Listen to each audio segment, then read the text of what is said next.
Hello दोस्तों, स्वागत है आप लोगों का अपनी यूट्यूब चैनल पर।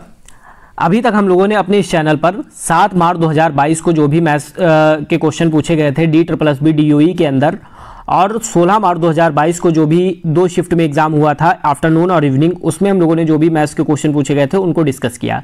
7 मार्च की तीनों शिफ्ट के पेपर और 16 मार्च के 2 शिफ्ट के पेपर, यानी टोटल 5 पेपर हम लोग यहाँ पर मैथ्स के सॉल्व कर चुके हैं।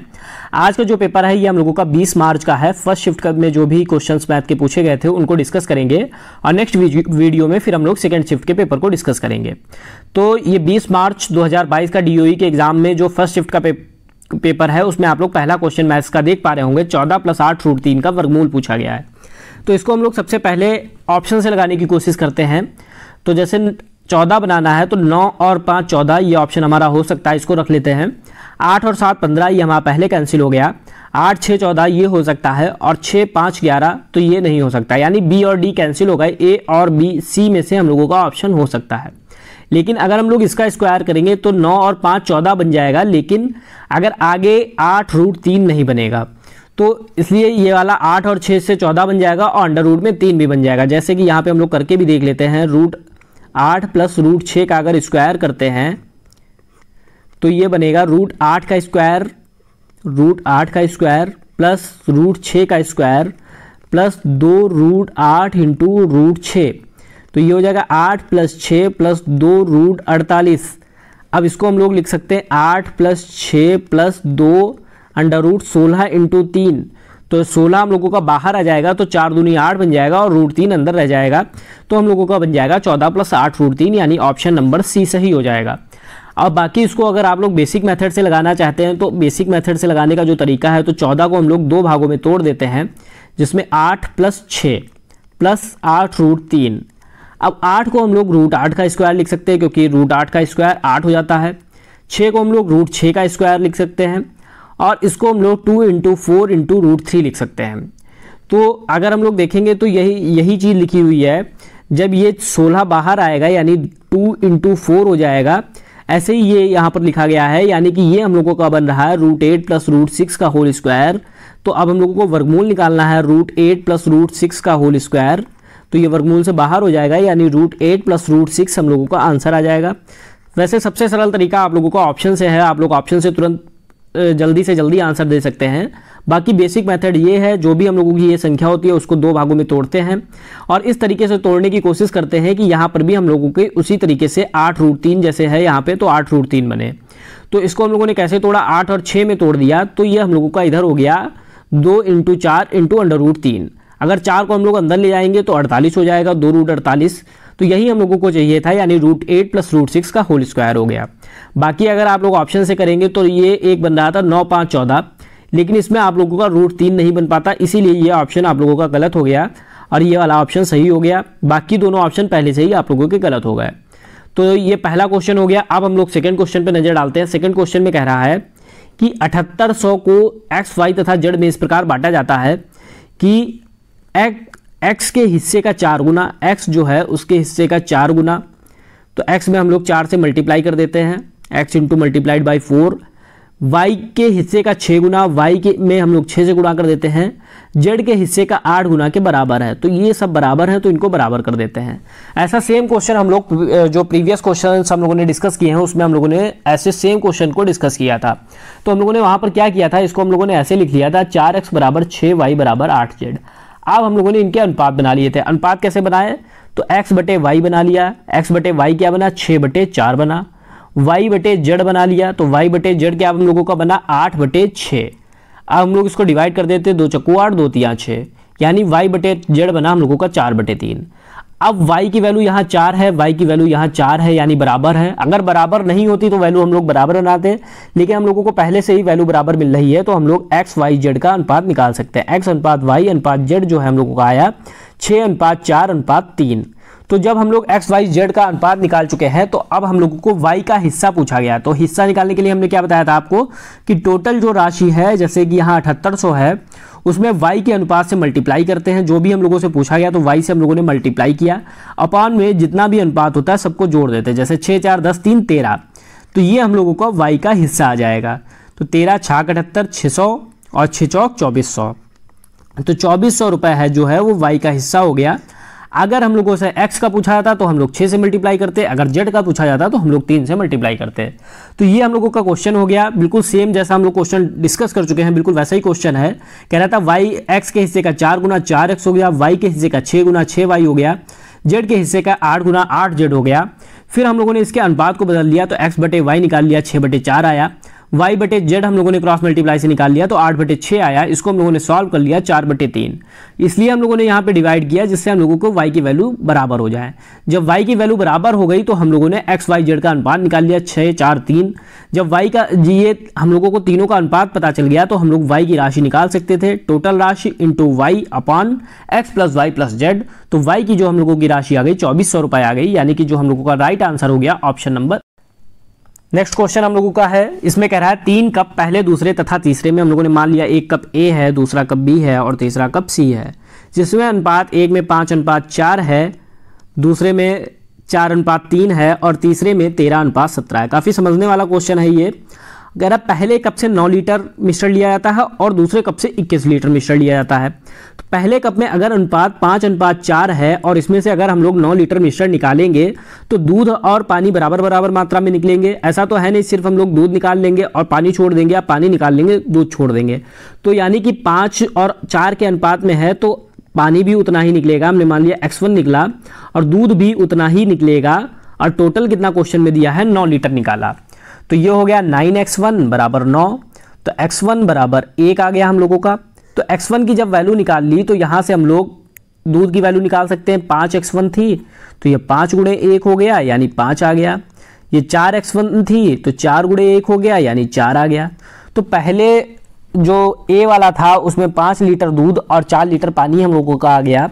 इसी तरीके से B से निकालेंगे। B में हम लोगों ने मान लिया दूध से x2 मात्रा निकली और पानी से x2 मात्रा निकली और दोनों का टोटल जो है 21 दिया है क्वेश्चन में।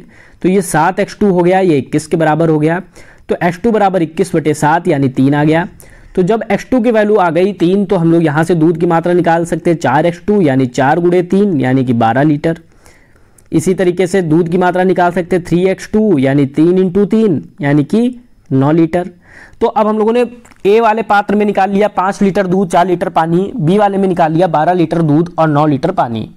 अब कह रहा है तीसरे में से कितनी मात्रा लेनी चाहिए। तो हम लोगों ने मान ली x3 मात्रा लेनी चाहिए, सेम जैसा कि अभी तक करते आए हैं, जिससे तीनों कपों में अंतिम मिश्रण में दूध तथा पानी का अनुपात 1:1 हो जाए।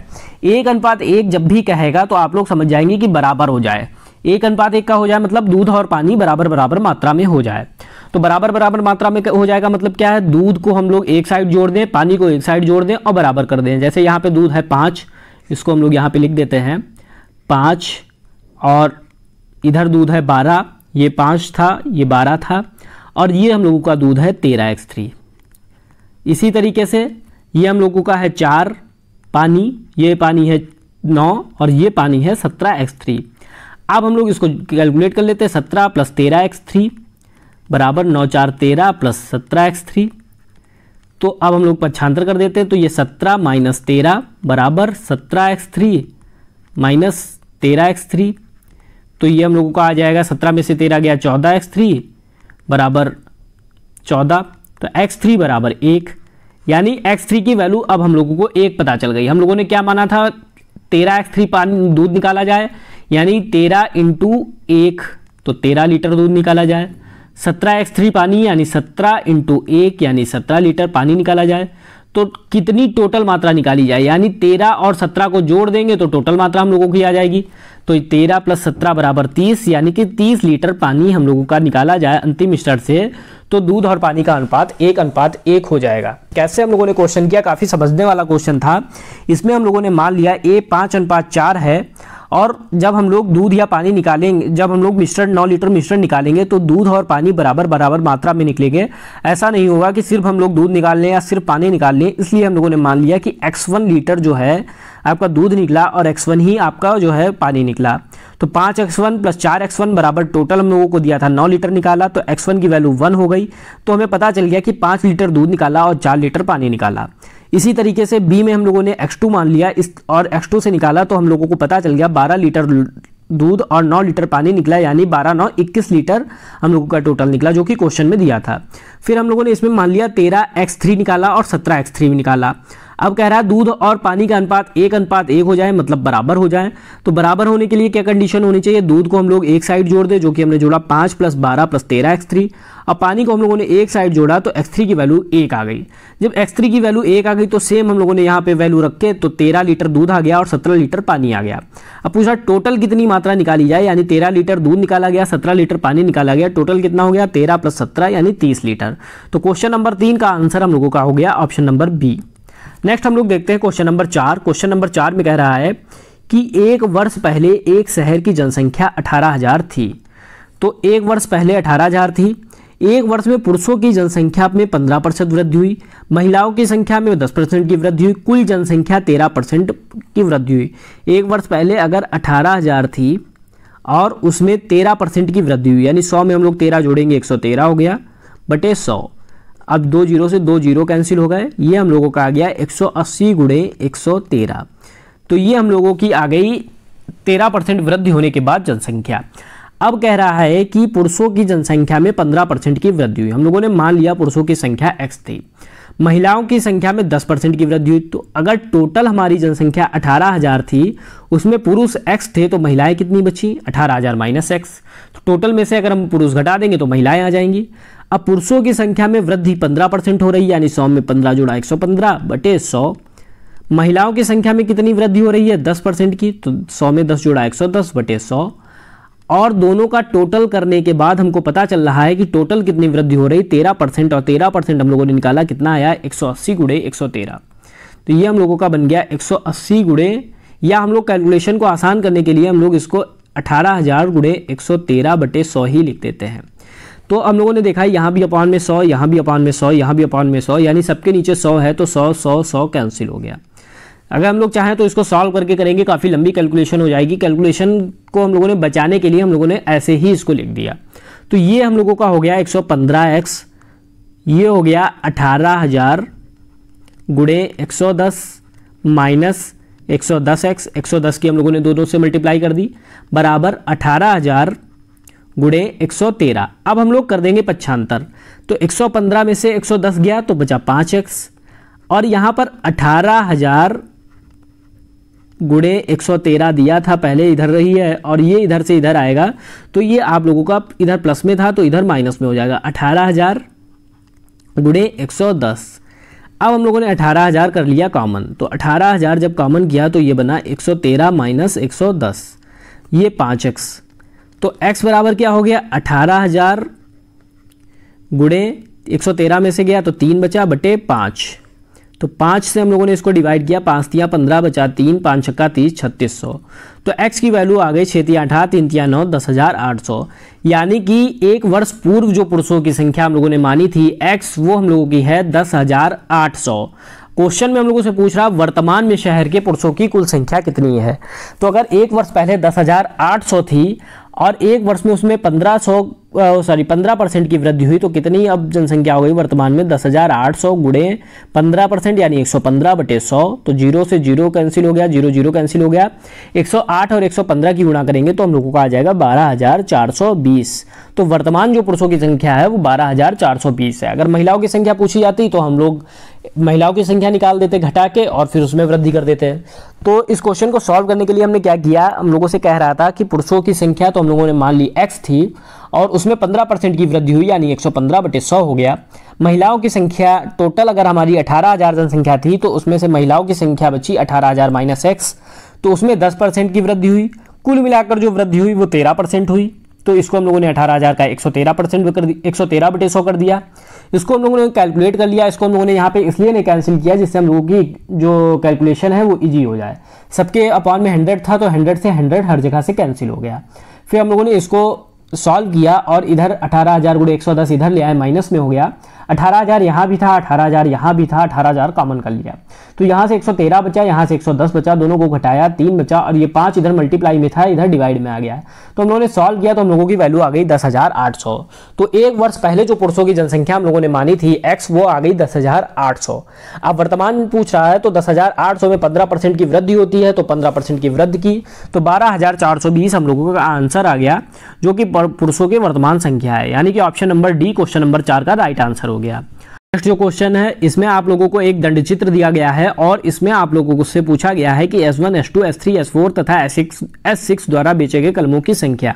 तो S1 यहाँ पे देख लेते हैं 20 है, S2 देख लेते हैं कितना है 30 है, S4 कितना है S3 कितना है 50 है, S4 कितना है 25 है और S6 कितना है 35 है। औसत संख्या पूछ रहा है तो हम लोग औसत के लिए क्या करेंगे, टोटल कितने 1 2 3 4 5 है तो 5 से डिवाइड कर देंगे। कुल योग बटे पदों की कुल संख्या, तो कुल योग हम लोगों का ये हो गया, कुल संख्या हम लोगों की ये आ गई। इसको जोड़ देंगे तो 30 20 50 50 100 और 35 25 जोड़ेंगे तो 160 बटे 5 डिवाइड कर देंगे तो 32 हम लोगों को आंसर आया जाएगा ऑप्शन नंबर बी। काफ़ी इजी क्वेश्चन था, केवल हम लोगों को ऐड कर देना था और कुल पदों का कुल योग बटे पदों की कुल संख्या का फार्मूला लगा के हम लोगों ने औसत निकाल लिया। नेक्स्ट हम लोग देखते हैं क्वेश्चन नंबर 6। क्वेश्चन नंबर 6 में एक आप लोगों को यहाँ पे ग्राफ दे रखा है और उसके हिसाब से आपको J1 J2 यहाँ पे दे रखा है J1 J2 और J2 अपॉन J1 आपको निकालना है। तो J1 क्या है, कंपनी A C D तथा E की आय का औसत, A C D और E की आय का औसत। तो A कितना है, A है हम लोगों का 500, C कितना है तो C है हम लोगों का 900। यहाँ से आप लोग देख सकते हैं जो आप लोगों का आय है वो ये आप लोगों की है, तो इससे आप लोगों को ये दर्शा रहा है। C कितना है आप लोगों का 900 आ गया, D कितना है आप लोगों का 600 आया है और E कितना है आप लोगों का 400 है और इनका औसत कह रहा है तो 1 2 3 4 से डिवाइड कर देंगे। तो इनको जोड़ते हैं 9 5 14 6 20 4 24 2400 बटे 4 यानी कि 600 आ गया। जो आय का औसत आ गया J1 जो हम लोगों का आ गया वो 600 आ गया। इसी तरीके से J2 निकालने की कोशिश करते हैं। J2 कह रहा है बचत का औसत और बचत का फार्मूला क्या दे रखा है, आय माइनस व्यय। जैसे ए की बचत क्या होगी तो 500 में से 200 घटा देंगे तो 300 आ जाएगा जो कि ए की बचत हो जाएगी। इसी तरीके से हम लोग बी की बचत निकालते हैं क्योंकि क्वेश्चन में हम लोगों से बी से की कह रहा है, तो बी की बचत कितनी हो गई, 800 में से 200 गया तो 600 बचा। तो इसको हम लोग डायरेक्ट यहाँ पे लिख देते हैं 600 प्लस एफ की, तो एफ की कितनी आ गई, 1000 में से 300 गया तो 700 बचा, प्लस जी की, तो जी की कितनी आ गई, 700 में से 200 गया तो 500 बचा, प्लस एच की, तो एच 1000 में से 400 गया तो 600 बचा। और औसत कह रहा है तो 1 2 3 4, तो 4 से हम लोग डिवाइड कर देंगे। ये हो गया 7 6 13 5 18 6 24, तो 2400 बटे 4 यानी कि ये भी हम लोगों का 600 आ गया। अब हम लोगों से J1 upon J2 upon J1 पूछ रहा था, तो J2 हम लोगों का 600 आया, J1 भी 600 आया, डिवाइड कर देंगे तो एक आंसर आ गया, यानी ऑप्शन नंबर बी हम लोगों का राइट आंसर हो गया। तो इसमें काफ़ी इजी क्वेश्चन था। J1 हम लोगों ने निकाल लिया, A C D और E की आय को टोटल कर दिया और 4 से हम लोगों ने डिवाइड कर दिया क्योंकि जो हम लोगों को नंबर दिए थे वो 4 दिए थे। इसी तरीके से जो हम लोगों को बचत निकालनी थी आय माइनस व्यय, तो हम लोगों ने यहाँ पे डायरेक्ट लिख दिया। जैसे B का है तो 800 में से 200 गया 600 बचत आ गई। इसी तरीके से F का है तो F में 1000 में से 300 गया तो 700 की बचत आ गई। इसी तरीके से G में 700 में से 200 गया 500 की बचत आ गई। H में 1000 में से 400 गया तो 600 की बचत आ गई। तो ये हम लोगों की बचत आ गई। अब बचत का हम लोगों से पूछा था औसत, तो औसत निकाल दिया 4 से डिवाइड करके। तो J2 भी हम लोगों को पता चल गया, तो J2 अपॉन J1 पूछा था तो 600 बटे 600 हो गया, हम लोगों का आंसर 1 आ गया, यानी कि ऑप्शन नंबर बी सही आंसर हो गया। क्वेश्चन नंबर 7 देखते हैं। क्वेश्चन नंबर 7 में कह रहा है विनय ने 60 दर्जन कलम 76 रुपये प्रति दर्जन की दर से खरीदे। तो उसने 60 दर्जन कलम खरीदे और एक दर्जन की कलम की कीमत 76 रुपये थी, तो 60 दर्जन की कितनी हो गई 76 और 60 की मल्टीप्लाई कर देंगे, नॉर्मल है। तो ये आप मल्टीप्लाई करेंगे तो यहाँ पे आ जाएगा आपका 4560 रुपये, यानी 4560 रुपये में उसने 60 दर्जन कलम खरीदे। अब कह रहा है उसने 20 दर्जन 20% के लाभ पर बेचे, यानी जो 20 दर्जन कलम है कितने में बेचे, 76 रुपये एक दर्जन का है, इस पर लाभ उसे मिल रहा है 20% का, यानी 120 बटे 100 में भी। तो ये आपका हो गया 0 से 0 कैंसिल हुआ, ये 0 से 0 कैंसिल हुआ और ये आपका आ गया 76 गुणे 2 गुणे 12, तो ये आपका यहाँ पे बन गया 1824 रुपये। 6 दूनी 12 दूनी 24, 1824 रुपये। तो ये हम लोगों का आ गया 20 दर्जन पे 20% के लाभ पर, तथा शेष 40 दर्जन को 25% के लाभ पर बेचा। अब 40 दर्जन जो हैं, एक दर्जन की 76 थी और इस पर उसने लाभ लिया 25% का, यानी 125 बटे 100 हो गया। ये डिवाइड किया 25 पंचे 125, 25 चक्को 100, 4 से डिवाइड किया 10 आ गया। तो ये हम लोगों का बन गया 3800 रुपये। 6 पंचे 30, 7 35 3, 3800 रुपये।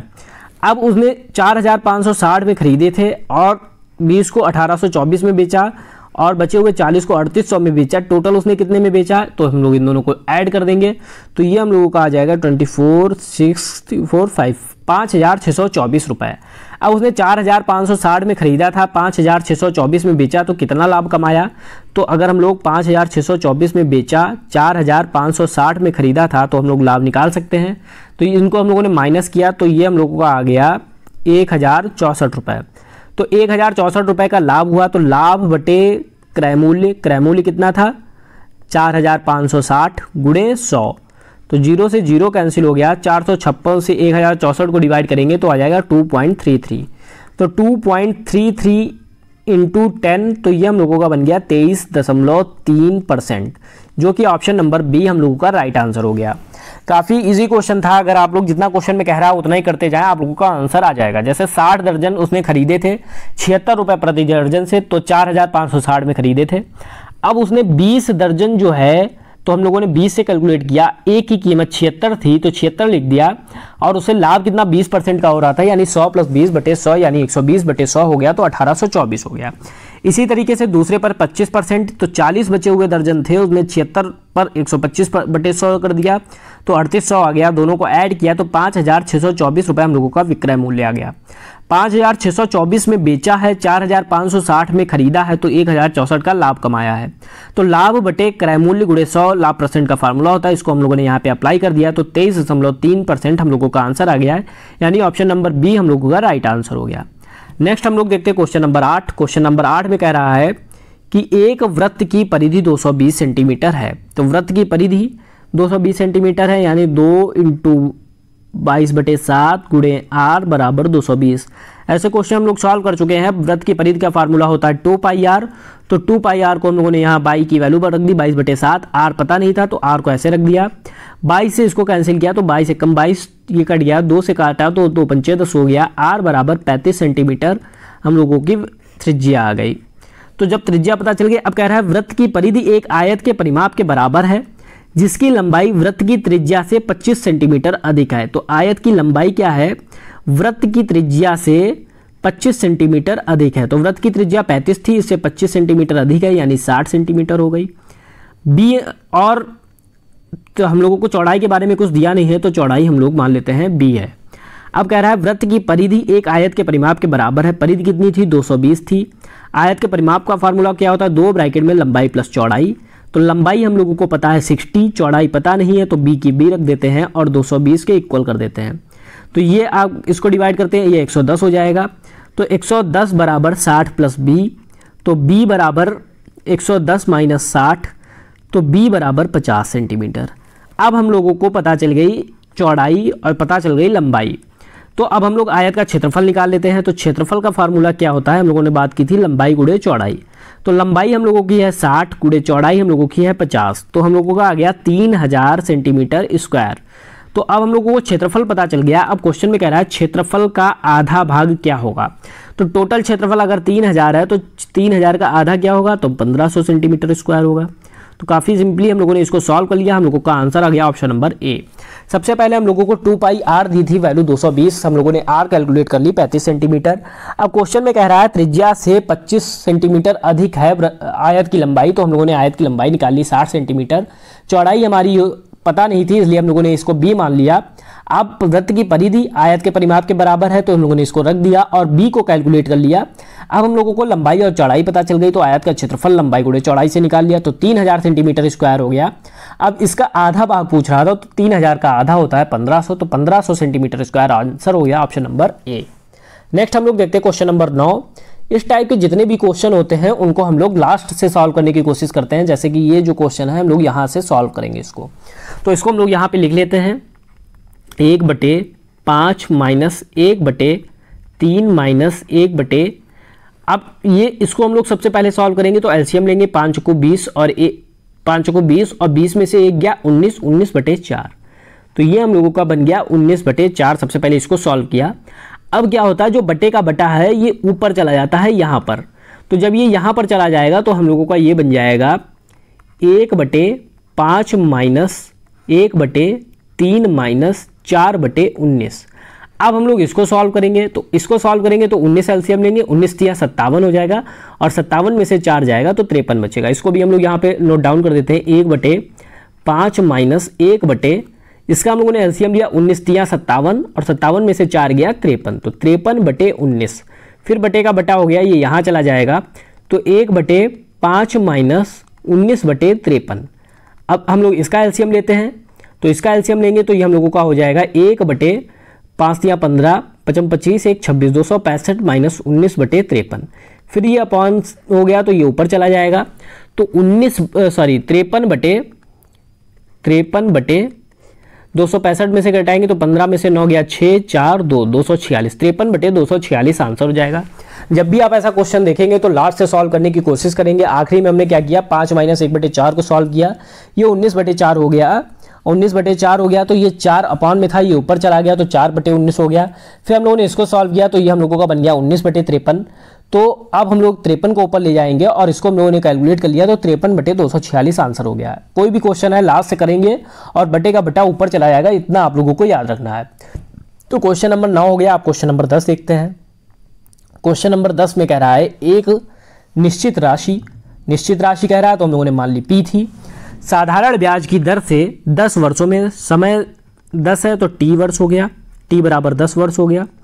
स्वयं की 7 गुनी हो जाती है, यानी P थी और 7P हो जाती है, तो ये हम लोगों का हो गया मिश्रधन। जब भी कहेगा इतना गुनी हो जाती है तो हम लोग का वो आ जाता है मिश्रधन।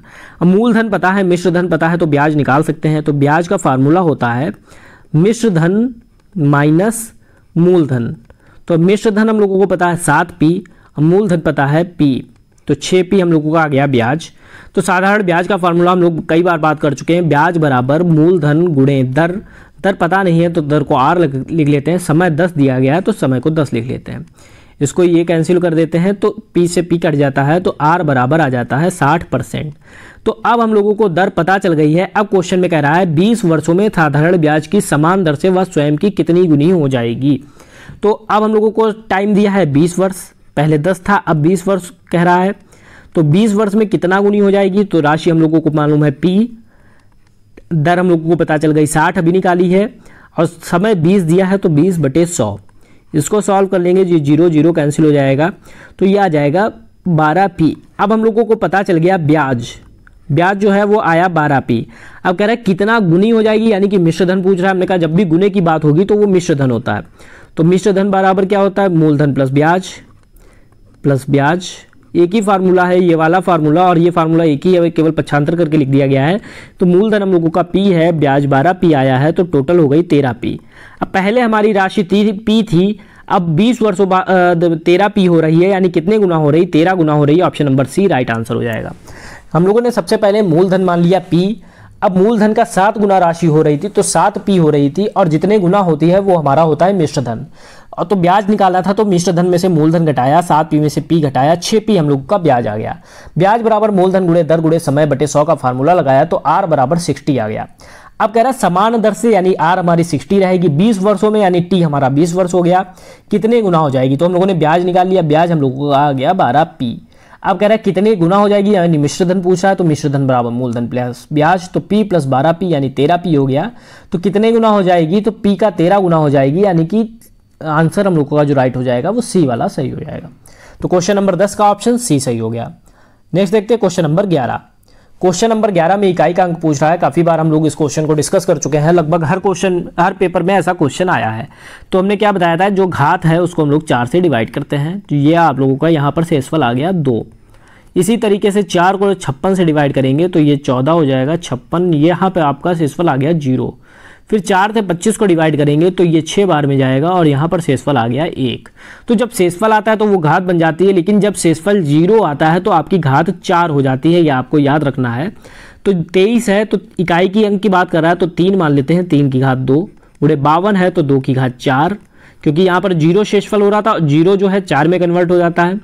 6 है 66 है तो 6 की घात 1, इसकी गुणा करते तो ये 9 हो गया, 2 की घात 4 16 हो गया और 6 हो गया। अब इसकी इकाई के अंक की गुणा करते तो ये आपका हो गया 9 छाक 54, 54 का इकाई का अंक 4 आ गया, गुणे 6 24।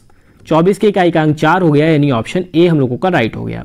केवल इकाई के अंक की गुणा करते हैं, 9 और 6 की गुणा की हम लोगों ने तो 54 हुआ, 54 में 4 हम लोगों का इकाई का अंक है, 4 और 6 की गुणा की तो 24 आया, 24 में 4 इकाई का अंक है, जो ऑप्शन ए सही हो गया। केवल आपको घात को 4 से भाग करनी है और जब आपका शेषफल 0 हो जाए तो घात 4 हो जाती है। बस यहीं पर शेषफल आपका 0 हुआ तो घात 4 हो गई, बाकी आपकी घात सेम बनी रहती है। सॉल्व किया तो 4 इकाई का अंक आ गया। Next question, question number 12। Question number 12 में कह रहा है एक वस्तु का अंकित मूल्य 3600 रुपये है। तो अंकित मूल्य हम लोगों को 3600 दिया है और इस पर कह रहा है यदि 25% की छूट दी गई, यानी 100 में से 25 घटाएंगे 75/100, तो हम लोगों का विक्रय मूल्य आ जाएगा। 25% की छूट दी, 36 × 75, 36 × 75 की मल्टीप्लाई करेंगे 2700 रुपये आ जाएगा। काफ़ी सिंपल क्वेश्चन था, 2700 रुपये हम लोगों का आंसर हो जाएगा। कोई अंकित मूल्य 3600 था, यदि इस पर 25% की छूट दी गई यानी 75/100 से मल्टीप्लाई किया तो हम लोगों का विक्रय मूल्य आ गया 36 × 75 यानी 2700, आंसर हो गया ऑप्शन नंबर बी। तो क्वेश्चन नंबर 12 का आंसर हो गया ऑप्शन बी। नेक्स्ट हम लोग देखते हैं क्वेश्चन नंबर 13। क्वेश्चन नंबर 13 में कह रहा है कि प्रतिदिन 6 घंटे कार्य करके R1 एक कार्य को 18 दिन में करता है। ऐसा क्वेश्चन हम लोग डिस्कस कर चुके हैं। R1 18 दिन में करता है तो 1/18 हो गया, 6 घंटे कार्य करता है तो 6 से मल्टीप्लाई हो गया इधर। R2 15 घंटे कार्य करके 12 दिनों में करता है तो 12 दिन में करता है काम, 15 घंटे करता है। अब कह रहा है R1 तथा R2 दोनों मिलकर उसी काम को करते हैं, तो R1 + R2 तो ये 1/18 × 6 प्लस 1/12 × 15 और कह रहा है प्रतिदिन 9 घंटे कार्य करके, यानी 9 से मल्टीप्लाई कर दें। ये 1 घंटा में इतना कर रहा था तो 9 में कम ज़्यादा करेगा तो 9 से मल्टीप्लाई कर दिया। तो ये 9 × 9, 9 दूनी 18, 3 × 9, 3 × 12, 3 × 3, 3 × 5 15। तो ये आपका बन गया 1/12 प्लस 1/20। एलसीएम ले लिया, एलसीएम हम लोगों का इसका आ गया 60, तो 12 × 5 60, 20 × 3 60, तो ये हम लोगों का बन गया 8/60 यानी कि 60/8 दिन, 60/8 डेज, ये हम लोगों का आंसर हो गया। या हम लोग इसको 7.5 दिन भी कह सकते हैं। भाग करेंगे तो 8 × 7 = 56, 4 × 8 = 45 यानी 7.5 दिन। कैसे किया? सबसे पहले R1 का दिया था 18 दिन में कर सकता था, प्रतिदिन 6 घंटे कार्य कर रहा था, उसके द्वारा किया गया भाग हम लोगों ने निकाल लिया। R2 के द्वारा किया गया भाग हम लोगों ने ऐसे ही निकाल लिया। फिर R1 + R2 कह रहा था 9 घंटे प्रतिदिन कर रहा था, यानी ज़्यादा काम करेगा तो 9 से मल्टीप्लाई कर दिया, तो 1/12 + 1/20 बन गया। एलसीएम ले लिया तो 8/60 बन गया, यानी 60/8 दिन आंसर आ गया। इसको हम लोगों ने और सॉल्व कर लिया तो 7.5 दिन आंसर हो गया। यानी क्वेश्चन नंबर 13 को जो राइट आंसर हो गया वो 7.5 दिन हो गया। नेक्स्ट हम लोग देखते हैं क्वेश्चन नंबर 14। क्वेश्चन नंबर 14 में कह रहा है कि एक समबाहु त्रिभुज का परिमाप 30 सेंटीमीटर है। तो हम लोग जानते हैं समबाहु त्रिभुज की जो भुजाएं होती हैं वो सारी भुजाएं बराबर होती हैं। तो समबाहु त्रिभुज की एक भुजा हम लोगों ने मान ली ए, तो दूसरी भी ए और तीसरी भी ए। परिमाप का मतलब होता है तीनों भुजाओं का योग, तो a + a + a बराबर 30, तो 3a बराबर 30, तो a बराबर 10, यानी समबाहु त्रिभुज की भुजा हम लोगों को पता चल गई 10 सेंटीमीटर। अब समबाहु त्रिभुज के क्षेत्रफल का फार्मूला याद रखना होगा आप लोगों को, √3/4 × भुजा स्क्वायर, यह आप लोगों के समबाहु त्रिभुज का क्षेत्रफल का फार्मूला होता है। तो √3/4 ऐसे ही रहेगा, भुजा का स्क्वायर यानी 10 का स्क्वायर, तो ये हम लोगों का बन जाएगा √3/4 × 100। 100 से काटेंगे तो ये 25 हो जाएगा, तो हम लोगों का आंसर आ जाएगा 25√3 सेंटीमीटर स्क्वायर, यानी ऑप्शन ए हम लोगों का राइट आंसर हो जाएगा। 14 को जो ऑप्शन सही होगा वो ए वाला ऑप्शन सही होगा। हम लोगों ने मान ली एक भुजा ए थी तो तीनों भुजाएं ए हो जाएंगी। समबाहु त्रिभुज का क्षेत्रफल का समबाहु त्रिभुज का परिमाप जो होता है वो 3a होता है, तो 3a बराबर 30 हो गई, तो a बराबर 10 पता चल गया। समबाहु त्रिभुज का क्षेत्रफल √3/4 भुजा स्क्वायर होता है, इसको हम लोगों ने कैलकुलेट कर लिया, तो 25√3 सेंटीमीटर स्क्वायर हम लोगों का समबाहु त्रिभुज का क्षेत्रफल आ गया। अगले क्वेश्चन में कह रहा है एक स्कूटर मरम्मत कराने के बाद 48 किलोमीटर प्रति घंटा की गति से चलता है। मरम्मत कराने से पहले 32 किलोमीटर प्रति घंटा की गति से चलता है। मरम्मत कराने के बाद वह एक निश्चित दूरी को 7 घंटे में तय करता है। तो दूरी हम लोगों ने मान ली d थी और कह रहा है मरम्मत कराने के बाद एक निश्चित दूरी को 7 घंटे में तय करता है, और दूरी का हम लोगों को फार्मूला पता है चाल × समय होता है। तो मरम्मत कराने के बाद 7 घंटे में तय करता है। मरम्मत कराने के बाद जो चाल है वो 48 किलोमीटर प्रति घंटा की है, तो समय दूरी बराबर चाल × समय, यानी ये आ गया 336 किलोमीटर। अब दूरी हम लोगों को पता चल गई। कह रहा समान दूरी को वह मरम्मत कराने से पहले कितने समय लेगा दूरी तय करने में समय। तो समय का फार्मूला हम लोगों को पता है दूरी बटे चाल होती है। अब कह रहा समान दूरी, तो दूरी हम लोगों की 336 ही रहेगी, और चाल हम लोगों की कितनी है मरम्मत कराने से पहले 32 थी, तो 16 दूनी 32, 16 दूनी 32 बचा 1, 16 दूनी 16 एकम 16, तो ये हो जाएगा 21/2 घंटे। तो हम लोगों का आंसर आ गया 21/2 घंटे। कैसे किया, सबसे पहले हम लोगों ने दूरी मान ली। अब कह रहा मरम्मत कराने के बाद 7 घंटे लेता है, मरम्मत कराने के बाद चाल 48 हो जाती, तो टोटल दूरी बराबर चाल गुणे समय से 336 निकाल ली। मरम्मत कराने से पहले जो हम लोगों की चाल थी वो 32 थी, समान दूरी 336 थी, समय 336/32 यानी 21/2 घंटे। तो 15 का जो राइट आंसर आ गया बी वाला ऑप्शन सही हो गया। नेक्स्ट देखते हैं क्वेश्चन नंबर 16। क्वेश्चन नंबर 16 में कह रहा है कि यदि एक संख्या 9 से पूर्णतः विभाजित है तो x का मान क्या होगा। तो हमने कहा था जब भी कोई संख्या 9 से विभाजित होगी तो उनके अंकों का योग जो है वो 9 से विभाजित होना चाहिए। अंकों का योग निकालते हैं, 8 7 15 5 20 2 22, तो x + 22 आ गया। अब x की ऐसी कौन सी वैल्यू रखें कि 9 से विभाजित हो जाए। अगर हम लोग 4 रखते तो 26 होगा, 9 से विभाजित नहीं होता। 3 रखते 22 3 25 होगा, नहीं विभाजित होगा। 2 रखते तब भी नहीं होगा। अगर 5 रखते हैं तो 22 + 5 हो जाएगा जो कि 27 हो जाएगा, 9 से विभाजित हो जाएगा, यानी x की जो वैल्यू आ जाएगी वो 5 आ जाएगी। जब भी 9 से पूर्णतः विभाजित की बात करेगा तो हम लोग x जो हम लोगों के अंकों का योग होगा वो 9 से विभाजित होना चाहिए। विभाजित होने का हम लोगों ने यहाँ पे फार्मूला लगाया और x की वैल्यू अगर 5 रखें तो ये पूर्णतः विभाजित हो जाएगा, यानी जो हम लोगों का आंसर हो जाएगा वो 5 हो जाएगा। नेक्स्ट देखते हैं क्वेश्चन नंबर 17। क्वेश्चन नंबर 17 में कह रहा है एक लड़का 25 किलोमीटर प्रति घंटा की गति से दौड़ता हुआ एक पुल को 9 मिनट में पार कर लेता है, पुल की लंबाई क्या होगी। तो यहाँ पर आप लोग देख रहे हैं ये किलोमीटर प्रति घंटा में है, ये मिनट में है और आंसर हम लोगों का मीटर में आ रहा है। तो हम लोग क्या करते हैं कि हम लोग इसको मीटर पर सेकंड में बदल लेते हैं, इसको सेकंड में बदल लेते हैं, तो हम लोग इसको मीटर में निकाला जा सकता है। तो सबसे पहले हम लोगों की जो चाल है वो हम लोगों को दी है 25 किलोमीटर प्रति घंटा और मीटर पर सेकंड में बदलने के लिए हमने बताया था 5/18 से मल्टीप्लाई करते हैं, तो ये हम लोगों की आ गई 125/18 मीटर प्रति सेकेंड। समय हमको दिया है 9 मिनट, 9 मिनट दिया है। मिनट 1 मिनट में 60 सेकंड होते हैं, तो 9 में कितने हो जाएंगे, 9 × 60 यानी 540 सेकंड। अब हम लोगों को निकालनी है पुल की लंबाई। तो लंबाई या दूरी का जो फार्मूला होता है चाल, यहाँ पे चाल गुणे समय, तो 125/18 × 540। तो ये हम लोगों की चाल हो गई, ये समय हो गया, मल्टीप्लाई कर दिया तो ये हो गया हम लोगों का यहाँ पे 543 नहीं 540 होगा। तो 18 3 54, तो ये 30 हो गया और इसकी मल्टीप्लाई की 5 15 3 दूनी 6 1 7 3 एकम 3 3750 मीटर। तो ये हम लोगों का आंसर हो गया। सबसे पहले हम लोगों को जो चाल दी थी, गति दी थी 25 किलोमीटर प्रति घंटा, इसको हम लोगों ने मीटर पर सेकंड में चेंज किया। कैसे किया, 5/18 से मल्टीप्लाई करके किया, तो 125/18 मीटर पर सेकंड आ गया। समय 9 मिनट दिया था तो 9 में 60 से मल्टीप्लाई किया तो 540 सेकंड आ गया। अब कह रहा है लंबाई, तो लंबाई बराबर चाल गुणे समय होता है, तो 125/18 चाल थी, समय 540 सेकंड था, मल्टीप्लाई किया, हम लोगों ने कैलकुलेट कर लिया, 3750 मीटर हम लोगों का आंसर हो गया। नेक्स्ट देखते हैं क्वेश्चन नंबर 18। क्वेश्चन नंबर 18 में आप लोगों को यहाँ पर एक पाई चार्ट दिया गया है और इसमें आप लोगों को कुछ कंडीशन दी गई हैं, J1 J2 J3, तो J2 - J1 + J3 का मान पूछा गया है। तो सबसे पहले हम लोग कैसे इसको करेंगे, हम लोग पहले भी बात कर चुके हैं। जैसे J1 है वो P4 और P1 के आय के बीच का अंतर है, तो P4 हम लोगों का 27 है, यहाँ पे लिख लेते हैं J1 बराबर 27 है और P1 हम लोगों का जो है वो 19 है, तो 27 - 19 यानी 8% आ गया। टोटल हमारी जो थी वो 2000 आय है, तो 2000 का 8% निकाल लेंगे, 2000 × 8/100, तो ये कैंसिल हो गया, 1600 हम लोगों का आ गया J1। ऐसे ही हम लोग J2 निकालते हैं। J2 में P2 P3 P5 के आय का योग, तो P2 कितना है 13, P3 कितना है 11 और P5 कितना है 20। इनको हम लोग ऐड कर देते हैं तो ये हम लोगों का आ जाएगा 44%। तो अब हम लोग 2000 का 44 निकाल लेते हैं, तो इसको जब सॉल्व करेंगे तो ये आ जाएगा 8800, यहाँ पे लिख देते हैं 8800। इसी तरीके से हम लोग ये 0 0 कैंसिल हुआ और 44 दूनी 8800 आ गया। इसी तरीके से हम लोग J3 को कैलकुलेट करते हैं। J3 में क्या कह रहा है, P5 तथा P6 की आय का औसत, तो P5 है 20, P6 है 10, औसत कह रहा है तो 2 थे तो 2 से भाग कर दिया, 20 10 30/2 यानी 15% आ गया, तो 2000 का 15%।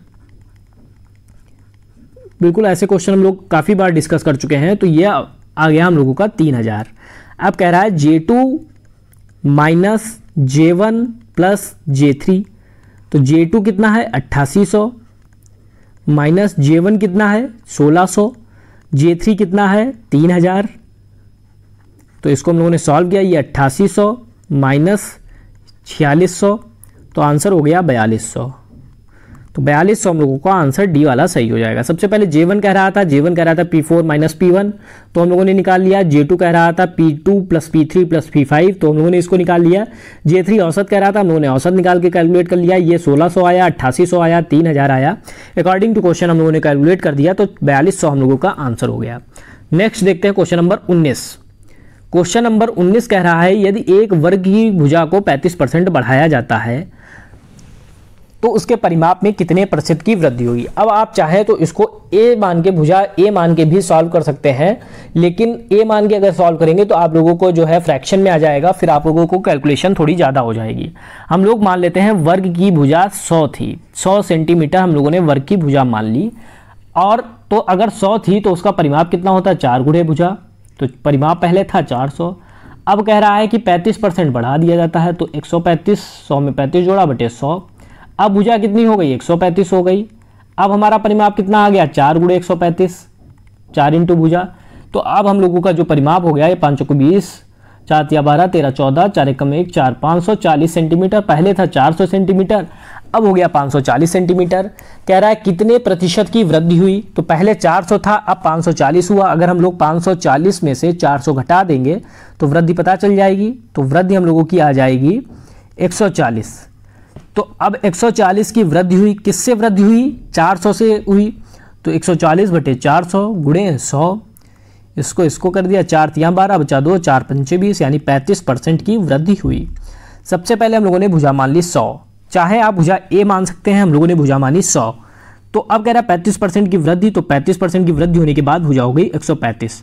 पहले हमारा परिमाप था 4 इंटू भुजा से 400, अब हमारा परिमाप हो गया 4 इंटू भुजा से 540। कितनी वृद्धि हुई 140 की वृद्धि हुई, हम लोगों ने यहाँ से कैलकुलेट किया। किससे हुई 400 से हुई, कैलकुलेट किया तो 35% आंसर आ गया। लास्ट क्वेश्चन आज का देखते हैं। लास्ट क्वेश्चन फिर भाग गुणे जोड़ गुणे भाग गु जोघा से आ गया, भाग गुणा जोड़ गुणा घटाना से हम लोगों को इसको सॉल्व करना है। तो सबसे पहले कोई भी इक्वेशन होती है तो क्या हम लोग करते हैं, भाग सॉल्व करते हैं, फिर गुणा सॉल्व करते हैं, फिर जोड़ सॉल्व करते हैं और फिर घटाना। तो यहाँ पे सॉल्व करते हैं भाग, तो ये 12 हो गया, गुणे 5 माइनस 8 गुणे 2 प्लस 6, ये 60 हो गया, ये 16 हो गया, ये 6 हो गया। अब हम लोग जोड़ करते हैं तो ये 66 हो गया, ये 16 हो गया, इसको घटा देते हैं 50, हम लोगों का आंसर हो गया। हर शिफ्ट में ऐसा क्वेश्चन आया है, ये वाला क्वेश्चन हर शिफ्ट में आया है, जिसमें हमने आपको बताया सबसे पहले भाग करना है, फिर गुणा करना है, फिर जोड़ करना है और फिर घटाना करना है। तो सबसे पहले भाग किया, फिर गुणा किया, फिर जोड़ किया, फिर घटाना किया, तो हम लोगों का आंसर आ गया 50, जो कि ऑप्शन नंबर सी हम लोगों का राइट आंसर हो गया। तो आज के पेपर में हम लोगों ने डिस्कस किए 20 क्वेश्चन, जो कि हम लोगों के 20 मार्च के मॉर्निंग शिफ्ट के पेपर हैं। नेक्स्ट वीडियो में अगली शिफ्ट के पेपर को हम लोग सॉल्व करेंगे। अगर आप लोगों को वीडियो पसंद आया तो वीडियो को लाइक करें, साथ ही साथ चैनल को सब्सक्राइब करें। मिलते हैं नेक्स्ट वीडियो में, थैंक यू।